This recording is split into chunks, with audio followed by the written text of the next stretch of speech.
Kita itu ngasih kesempatan, ngasih pekerjaan ke orang-orang situ ya supaya bisa ada kegiatan yang menghasilkan. Ternyata punya kita dikuasai, Bu, di situ. Jadi kita seorang pendidik yang jiwanya pendidikan, kita pengen berbagi gitu, malah dikuasain. Jadi bukannya kita dapat untung, nggak dapat berkah, tensi saya naik malah. Oh itu Jadi, udah rusak. Akhirnya saya jual itu tambang batu.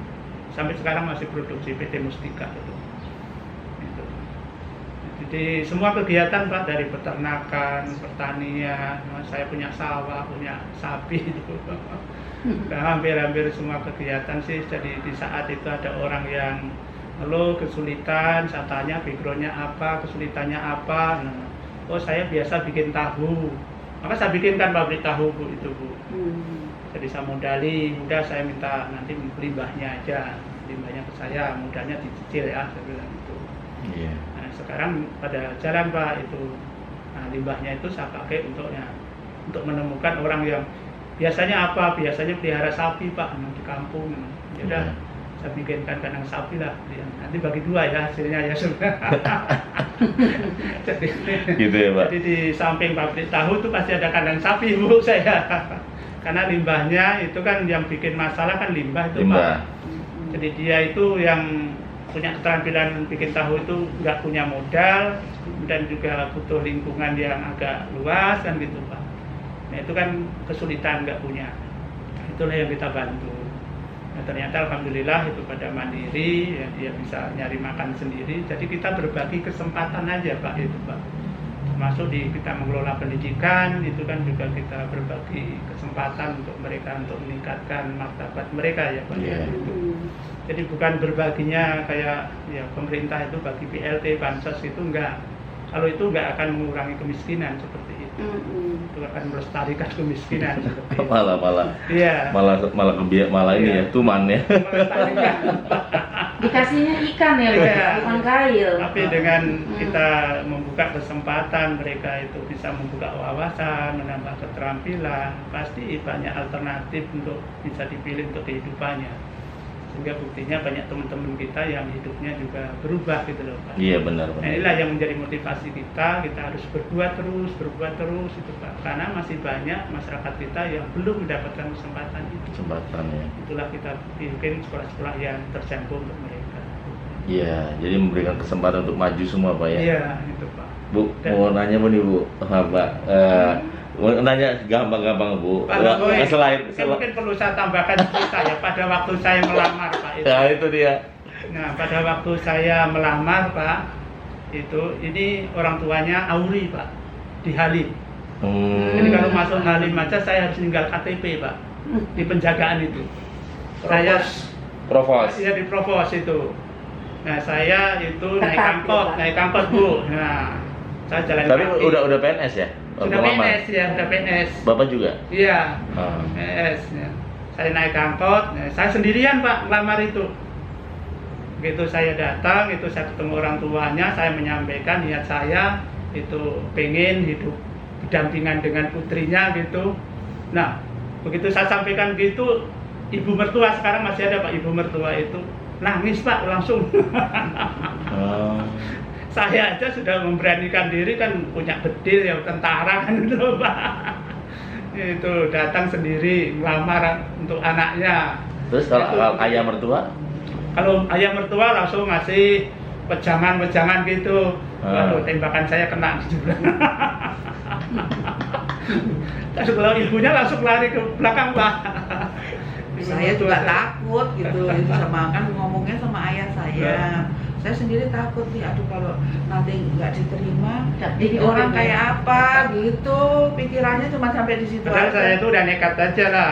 Kalau nggak diterima kan nggak ada yang tahu Bu, sendiri aja kan, nggak malu lah. Masa nggak Udah diterima? siap mengambil Masa resiko. nggak diterima ya anaknya udah gede untuk apa kan gitu? Dengan pangeran yang pemberani ya Pak. Tapi berani banget. Iya. Berani banget, nggak tahu saya juga belum hebat banget. nih Udah orang. siap Bu dengan resiko. Jadi selain ganteng berani ya Bu ya? Ya. Memang saya cita-citanya tuh pengen punya suami, jangan orang yang berdasi, orang main di hotel, nggak suka. Saya senangnya ke pegawai swasta aja, gitu, sederhana aja gitu. Kalau pakai berdasi, saya kan orangnya kan nggak bisa berdandan. Nah nanti apa yang terjadi kalau pakai sama orang yang berdasi? Pasti kan dia suka dansa dan lain sebagainya. Saya nggak bisa mengimbangi. Gitu. Kalau bapak kan nggak, kerja aja gitu. Tapi saya kan nggak tahu kalau beliau memang seperti ini, tapi penampilan utama adalah nggak berdasi kayak gitu, sederhana gitu aja. Kalau berdasi nggak pantas. Lagi pro justru jadi nggak mau. Sekali-sekali pakai jas, pakai dasi itu di depan kaca nggak pantas. Jadi waktu nikah pakai dasi tapi Pak. Iya, pakai dasi juga pinjem Pak. Ibu Pinjem, ya. fisiknya nggak berdasi, tapi hatinya berdasi, Pak. Takut Bu saya tuh sama orang Iya. yang berdasi sama orang yang Ya, kalau kan? berdasi konotasinya nanti masih dia tuh seneng di hotel, Iya. ya kan? Karena saya sering kerja di hotel, gitu kan? Nah itu pasti dia nanti akan dansa dan lain sebagainya. Itu saya nggak suka. Biarin aja, dan saya begini, siapa yang mau silahkan gitu. Nah, doa itu terkabul. Doanya Jadi terkabul. sudah memahami diri sendiri dan ikhlas dan pasrah gitu. Jadi saya bebas-bebas aja Bu, Iya. gitu lah, gitu loh. Nggak, aduh, itu suami saya ke hotel nggak pernah. Paling dicari, oh di kebun. Bapak di mana? Makanya kebunnya luas ya. Iya. Emang ini luas banget nih. Iya. Tuh. Ini rumahnya ini banyak pohon jati. Jadi ya, pada berapa luas Pak? 1,5 hektar. 1,5 hektar. Jadi untuk jogging aja udah Iya. Cukup lah saya kalau itu 5 kali udah 5 kali aja udah kardionya udah Terbakar. enak sekali. enak nyamannya. Enak sekali. Ini pinggir jalan di Pamulang. Apalagi lari sama cucu Ibu ya. Wah, udah tidak terasa. naik sepeda. Iya, anak-anak bersepeda. Nah, kalau dari keluarga saya dengan keluarga ibu itu sangat berbeda, Bu. Kalau dari keluarga saya kan petani ya, Bu ya. Gitu. Jadi kita mencari duit itu sangat sulit, ya, sehingga mengelola yang didapat itu pun juga kita sangat hati-hati. Nah, kalau keluarga ibu itu pegawai, Bu. Jadi dia hanya menata yang didapat setiap tanggal 1 itu bagaimana supaya cukup 1 bulan. Jadi 1 bulan habis nanti karena saya akan dapat lagi. Nah, kalau dari keluarga kita itu kan belum ada kepastian, Pak. Jadi kapan dapatnya, dapat atau tidak, sehingga uang yang didapat itu kalau bisa jangan sampai keluar lagi, gitu loh Pak. Supaya apa? Supaya kita mempunyai ya, harapan untuk bisa menata masa depan. Jadi sangat-sangat hemat itu di kehidupan kita. Tetapi alhamdulillah ibu itu mau kita bimbing seperti itu Pak. Jadi walaupun punya menyesuaikan budaya walaupun ya, ada Pak. uang ya, tetapi kita tanamkan bahwa ini uang ini semata-mata itu kita gunakan yang benar-benar yang efektif ya, itu supaya kita bisa punya modal, bisa untuk kerja, dan itu bisa memberikan kesempatan kepada yang lain. Itu mau. Yang awal-awalnya dia pengennya tuh beli emas buat apa? Saya bilang tuh. Kalau di emas itu menahan kesempatan orang, menghilangkan kesempatan orang. Kalau kita itu mempunyai pendapatan, kita kumpulkan sendiri, kita tabung, itu di samping itu nilainya kemungkinan turun, kemungkinan juga itu tidak bisa dipakai untuk kegiatan, itu menghilangkan kesempatan orang. Itu nggak boleh seperti itu, gitu loh. Kalau kita pakai usaha kan orang lain bisa ikut di situ. Apakah jadi rekanan, apakah dia itu menjadi pegawainya, pekerjanya kan gitu loh Pak. Itu kan membuka kesempatan orang. Nah itu ada kemungkinan juga uang kita itu akan bertambah banyak. Semua orang yang terkait dengan kita berkontribusi untuk membesarkan kita kalau kita mengelolanya benar gitu loh. Jadi makin banyak orang yang ke kita ya bergabung ke kita ya kita makin ada kemungkinan makin bisa besar gitu. Karena semuanya akan berkontribusi dibandingkan dan disimpan aja juga, iya, dan ini harus benar-benar juga hati-hati dipikirkan masa depannya mereka itu, sehingga jangan sampai nanti kehilangan gitu loh. Makanya usaha kita itu harus melembaga dan itu harus bisa menaungi daripada orang-orang yang ada di dalam. Iya. Jadi ya kita, makanya kita walaupun ada kita ya biasa-biasa aja gitu, karena itu kita manai ya itu kan ada hak orang lain yang harus kita jaga gitu, Pak. Kalau kita semaunya, akhirnya mereka, ya, kalau lembaga kita bangkrut, nah bagi yang dosen-dosen mungkin cari mana lampu yang terang nyala. Tapi bagaimana yang kecil-kecil, yang OP-OP, nggak gampang mencari tempat lain. Sekarang total pegawai atau di Unpam berapa? Pegawai karyawan kita 4.000, Pak. 4.000. 4.000. Itu di luar yang rekanan-rekanan, yang tukang-tukang, yang di proyek ya. kita, itu juga itu sudah lama, bahkan itu sudah ganti generasi, itu ikut kita terus, Pak. Nah itu kan harus kita pikirkan juga kehidupan dia, jangan sampai proyek kita, kegiatan kita berhenti, akhirnya mereka kehilangan, kan gitu loh, hidupnya jadi susah, kita jadi senang sendiri kalau teman kita susah kan gitu loh, Pak. Ya, ini yang 4.000, terus yang kita masuk lebih dalam tentang pengelolaan manajemen Unpam nih Pak. Berarti kan Iya. kalau biaya sebulan itu, biaya operasional itu sampai berapa itu sebulan? Saya Pak? untuk bayar honor tuh 15 miliar, Pak. 15 miliar Iya, ya? iya. Untuk gaji karyawan tuh 15 miliar. Per Itu bulan yang, ya? iya, Per bulan. 15 miliar lah. Kita Itu untuk gaji. Oke. Belum yang untuk jalani proyek. Karena di proyek itu juga banyak orang yang harus dihidupi. Iya, iya. Itu. Jadi saya itu 1 bulan tuh harus mengumpulkan kurang lebih 30, Pak. 30 miliar. 30 miliar gitu. Kalau dari Unpam sendiri dari Kalau Unpam sendiri mungkin dari kalau hitung-hitungan ya, Ya, itu nggak cukup lah ya. Itu dengan 200.000 kan nggak mungkin bangun seperti Betul, itu, Pak. betul, Kita nggak betul. pernah minta uang gedung ya. ya Bahkan dulu 100.000. 100.000. Bahkan dulu mahasiswanya nggak banyak. Iya. Satu kelas 1, satu kelas 2. Jadi karena itu betul-betul kita mengelola keberkahan, Pak. Berarti teman-teman bisa kita lihat ya, kalau tadi 30 miliar ya Pak ya. Iya. Terus sumbernya tadi kalau Unpam dana itu kayaknya nggak mungkin. Nggak masuk logika Tapi ya. beliau ini kelihatan sudah menyebar keberkahan ke berbagai Betul, Pak. lokasi atau usaha, sehingga itu Jadi- memberikan kontribusi gitu ya. Banyak kegiatan-kegiatan kita yang kalau secara bisnis itu sangat-sangat ya fantastis itu loh, Bu. Dan itu betul-betul itu kita manai sebagai amanah, Pak, itu. Barang-barang titipan gitu. Betul. Karena kalau hitung-hitungan hanya untuk 10%, 20%, loh, saya untungnya itu sampai 200%, bahkan 2000% gitu. Kalau dari 100.000 ke 1,9 berapa itu, Pak? Gitu. Itu kan luar biasa gitu loh, Pak. Iya. Gitu. Di saat-saat sulit seperti ini, di satu sisi kita kehilangan ya pintu-pintu yang kita biasanya kita himpun, Benar. tetapi mendapatkan pintu-pintu keberkahan yang lain, Pak. Itu. Ini kan hampir 2 tahun ya, Bu, pandemi ya. Iya betul. Kita biasanya dapat parkiran, Pak. Dapat sewa warung-warung yang ada di situ. Oh, iya? Dapat sewa gedung. Ini nggak ada semua, Pak. Bahkan anak-anak sekolah pun juga banyak yang terhambat pembayaran. Kalau dari sisi itu. Tapi di balik itu, loh, kok saya Pak beli 100.000. Kok saya bisa menjualnya 1,9 gitu loh. Itu kan luar biasa kan gitu loh, Pak. Iya. Oh, saya dapat proyek untuk mengurukan PIK itu Pantai Indah Kapuk gitu. Jadi Pantai Indah Kapuk itu tanah saya yang atas. Subhanallah. Itu dekat kampung saya, Pak Cangkareng. Yang atas. Saya artinya Jakarta, Bu. Iya. Di Cangkareng situ. Jadi artinya kalau orang ngikutin pola pada Darsono kemudian nggak punya pola-pola yang rahasia, ini bisa sulit ya. Hanya Iya. mengandalkan kayak sekarang nih sewa-sewa nutup, Iya, iya. parkir tutup kan. Iya. Tapi Omset- betul-betul Pak, kita mengelola keberkahan ya. Itulah yang kita harus hati-hati Hmm. betul untuk menjaga kepercayaan ini, karena nggak banyak orang yang mendapatkan kesempatan kayak kita. Benar. Nah, kita harus hati-hati.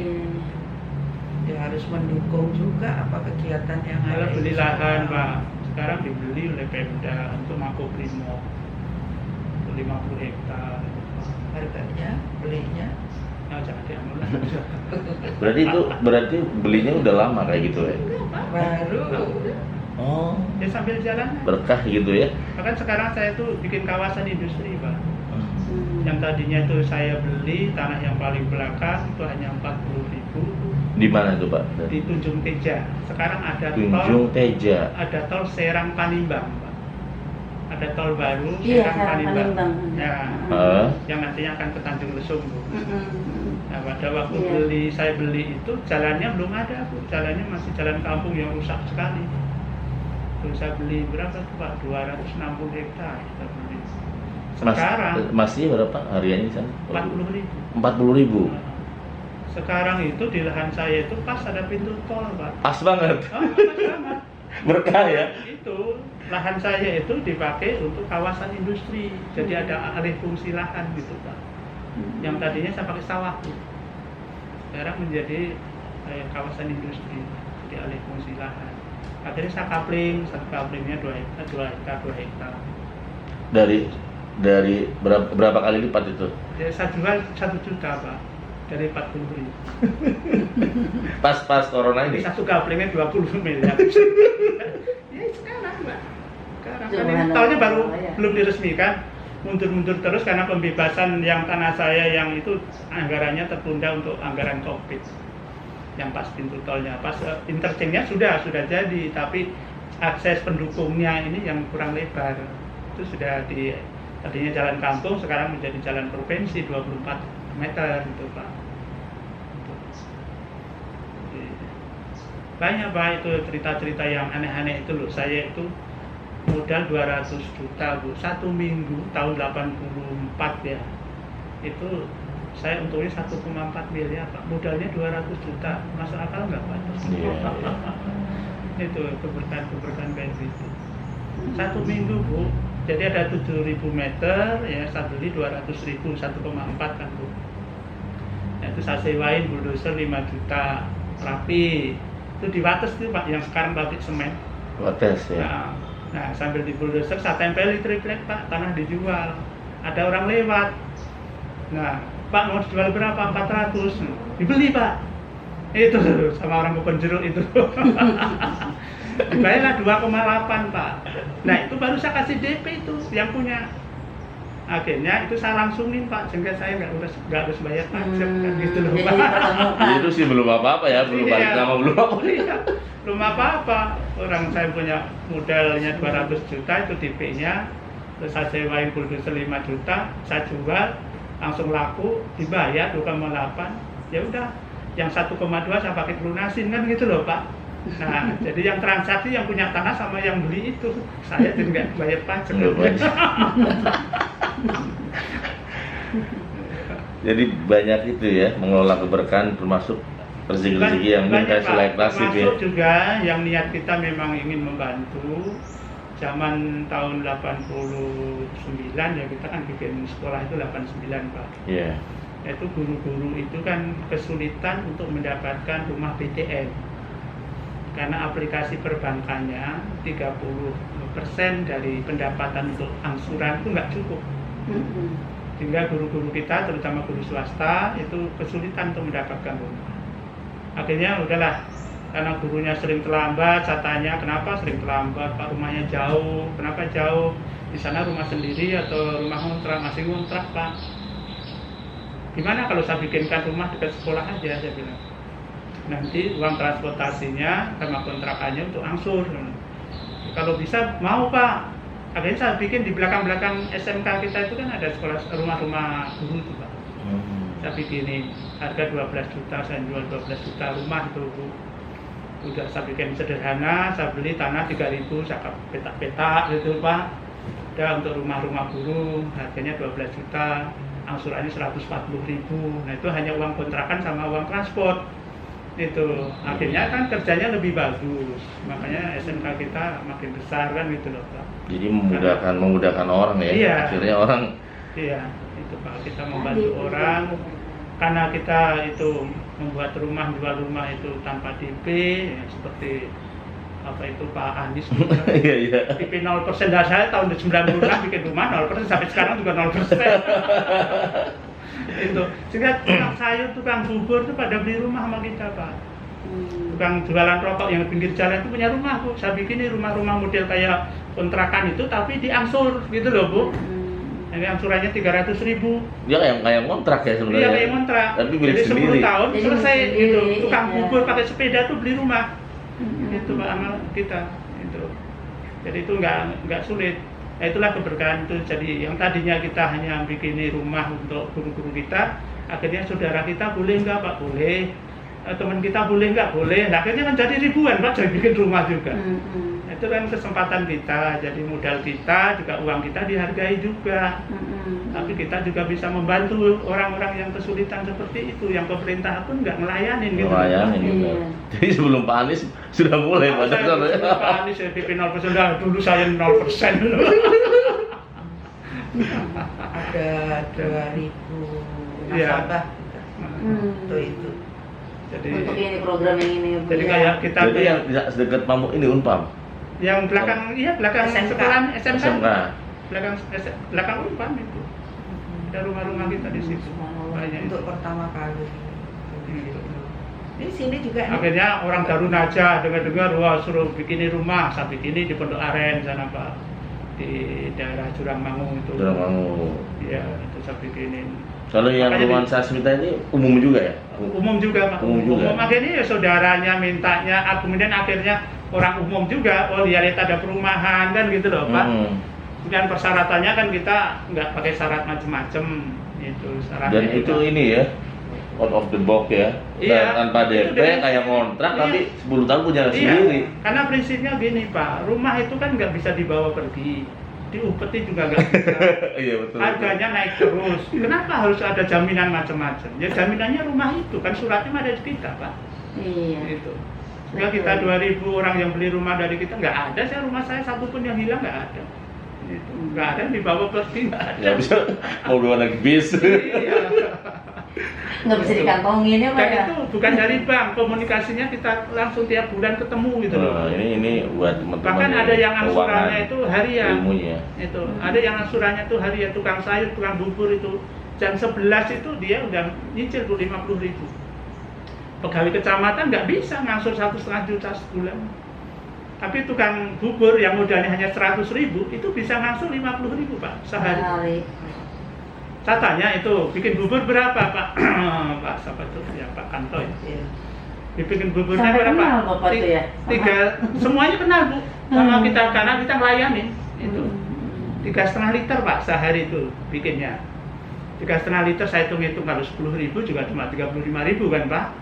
Terus beli ayam satu itu berapa? 30.000 juga kan? Kerupuk. Yang lain-lain. Punya ini. Udah 100.000 itu sudah bisa beli rumah, bisa menghidupi keluarganya Pak.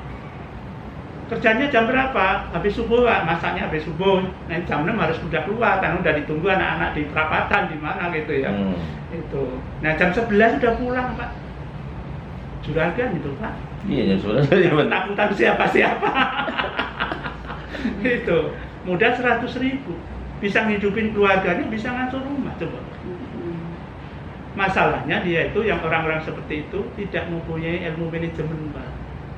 Karena tidak sekolah, walaupun tuh uangnya banyak, tiap hari dapat uang, tapi nggak bisa mengelola. Karena orientasinya dia hanya bagaimana mencari uang. Belum punya pemikiran bagaimana mengelola yang didapat. Itu Pak. Masalahnya di situ. Sehingga kalau dia itu diminta bayar DP yang besar, dia nggak bisa, nggak punya dia bayar DP. Itu. Karena habis terus dihabiskan gitu loh. Itu.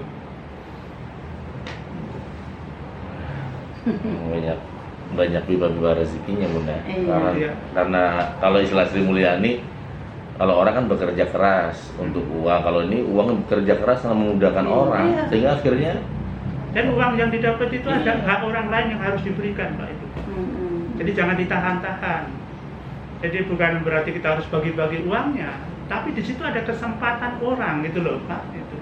Untuk dia bisa berkontribusi, bekerja gitu. Ya, seperti kita ya, kita kan nggak dari pemerintah nggak ada, kan bisa mengumpulkan, bisa bagi-bagi tiap bulan 15 miliar, Bapak kan nggak banyak orang yang diberikan kesempatan seperti ini. iya. Gitu. Jadi kalau panjangkan umurnya terus ya, padahal karena ini banyak yang valid, Iya. nempel atau Iya. menggantungkan sendiri rezeki tanpa Itulah disadari. yang kita sadari Pak, bahwa kita itu ya barangkali orang-orang yang termasuk yang diberkahi ya Pak ya itu ya.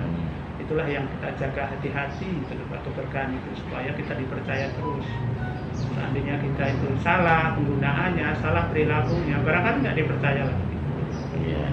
Sekarang Kan banyak kalau lanjut ke bagaimana cara didik ke anak-anak nih Pak, ilmu ini Ya. mentransfer knowledge-nya Pak. Jadi kita memang sudah menyadari Pak, apa ya, menyadari bahwa penumpang kita itu banyak. Banyak, betul. Nah, makanya kita belajar dari tempat lain itu banyak juga. Estafet itu menjadi masalah, Pak. Estafet kepemimpinan, keberlanjutan dari visi kita untuk mengelola lembaga itu menjadi masalah kadang-kadang. Nah, dari pelajaran itu makanya kita siapkan betul-betul anak-anak saya, kita harapkan nanti bisa melanjutkan. Jadi usaha kita, lembaga kita itu jangan terbawa oleh usia kita. Karena di situ banyak penumpang yang bisa jadi masih panjang perjalanannya gitu loh, Pak. Dan bukan saja itu yang terkait dengan kita, pegawai kita, tetapi mereka-mereka kalau kita ngelola pendidikan untuk mencari sekolah yang terjangkau untuk orang-orang yang terbatas kayak gitu pun juga masih jarang. Dia seandainya itu lembaga kita itu nggak eksis, itu banyak yang kehilangan. Itulah sebabnya kita menyiapkan estafet kepemimpinannya gitu loh, Pak. Pertama kita tanamkan visi kita, bahwa kita niatnya itu ingin berbagi, membagi kesempatan dan membantu orang-orang yang terutama yang marginal. Inilah yang saya tanamkan betul-betul, Pak. Jadi bukan orientasinya bagaimana mendapatkan untung yang besar, tetapi bagaimana kita bisa berbagi sebanyak-banyaknya. Karena itulah yang keberuntungan kita, yang akan kita bawa nanti sampai kemana kan gitu. Dan dijanjikan ada 3 hal yang tidak akan terputus. Di antaranya adalah amal jariah kita kan gitu loh. Nah ini yang kita jaga. Gitu. Nah ini harus kita jaga. Nah penumpang kita itu sudah banyak, 4.000. Itu yang terintegrasi bayaran dari bank. Belum rekanan-rekanan kita, tukang jahitnya. Tukang jahit aja kita ada langganan 4 orang, Pak. Yang mau bikin jaket, toga, macam seragam anak-anak praktek, stiker, apa itu menjadi kehidupan dia, Pak. Itu, ya kan dia punya anak buah juga, itu banyak sekali. Dosen-dosen kita banyak ribuan, guru kita, pegawai staf kita. Nah, ini penumpang ini kalau nggak dilindungi, tidak dijaga lembaganya, ya bisa jadi itu penumpangnya akan kehilangan, Pak. Itu baru yang terintegrasi. Belum mereka yang mengambil kesempatan keberadaan kita, yaitu orang-orang pada yang jualan di sekitar kampus kita, mereka-mereka yang bikin kontrakan, kos-kosan, Pak. Jadi itu kan sangat tergantung daripada lembaga kita juga. Nah ketika itu sekolah kita libur seperti ini, yang jualan kan nggak ada, Pak. Mereka kan kehilangan penghidupannya. Bapak tuh berpikirnya komprehensif banget ya. Iya. Jadi kemanfaatan kontrakan. Iya. Itu orang hidup itu yang penting kan penghidupan, bukan Iya. apa. Di Victor pada tutup ya, Pak, kantin itu di depan-depan. Pada tutup, itu. Jadi Victor yang di sini juga yang di Pamulang. Nah kebetulan Kampus teman-teman kita. saya UMKM sekitaran Umpang, Pak. Nah, Jadi terasa sekali. terasa sekali kan. Bahkan ada yang jadi tenant di depan Umpang Victor, Iya. gitu kan. Akhirnya berhenti usahanya. Ya karena nggak ada yang datang ya berhenti. Iya. Karena dia udah, aduh kalau Unpam libur tuh kayak lebaran, sepi katanya. Apalagi sampai 2 tahun gini. Kontrakan-kontrakan juga sepi, warung-warung yang di sekitar kontrakan juga sepi, Pak. Itu banyak kehilangan, Pak, itu, Pak. Itu rekanan-rekanan kita juga itu. Jangankan lihat itu Pak, lihat teman yang UMKM ya, yang cukup kecil. Lihat Workbank juga ngaruh banget, Iya. jadi kasihan nih Iya, samping itu. Victor. Bahkan kayaknya itu mall yang Paradis juga nunda itu gara-gara Unpam lagi di libur. Iya, itu, Pak. Nah, itulah kita Efeknya sampai sadari seluas bahwa itu. kehadiran kita itu banyak menimbulkan manfaat. Iya. Nah, kita bersyukur bisa memberikan manfaat yang seperti itu, Pak. Itu. Iya. Termasuk kosan kita kali ya. Ya kan kos-kosan juga, Bu. Ibu. Punya Itulah kosan sebabnya di harus kita belakang. jaga eksistensi lembaga kita Hmm. supaya bisa memberikan manfaat yang lebih banyak kepada orang Amin. lain. Gitu loh, Pak. Iya. Gitu. Jadi Jadi- kita tanamkan visi misi kita ke anak-anak kita, bahkan sekarang itu sudah mulai kita turunkan beberapa bagian, sudah saya suruh pegang itu dalam rangka itu untuk ya belajar dari seluk-beluk dari bagaimana pengelolaan lembaga kita. Di samping itu mereka harus mengenal teman-teman kita, ini loh teman-teman kita yang membesarkan kita itu loh, Pak. Jangan sampai dia itu tidak mengenal pada teman-temannya sehingga teman-teman kita juga nggak berkenan, akhirnya suasana kehidupan di kampus kita itu kekeluargaan kita hilang, nah itu kan akan merusak daripada suasana kerja kita, Pak. Itu yang kita bisa bikin maju itu kan adanya kebersamaan ya di antara kita.